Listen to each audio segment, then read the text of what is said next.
pair the R1 to my iOS device, I'm going to go into the settings and then Bluetooth. It'll find the R1 listed as GNSS with the last 5 of the serial number. I'll tap on it to connect, and then once connected, it'll be listed under my devices. Now I can close the settings. Now I can launch the TerraFlex app. I'll sign in with my credentials. I'll tap the menu icon and go into the settings.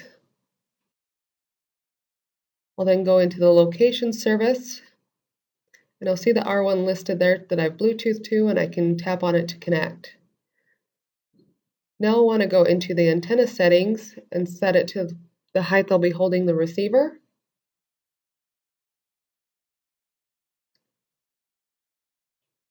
And then I'll go into my real-time configuration and connect it to the SBAS. Now I'll tap the home and go into the map view. From here I can see my GPS location on the map screen. I can tap the satellite icon to view more information about the receiver and the real-time source. When I'm ready, I can start to collect data.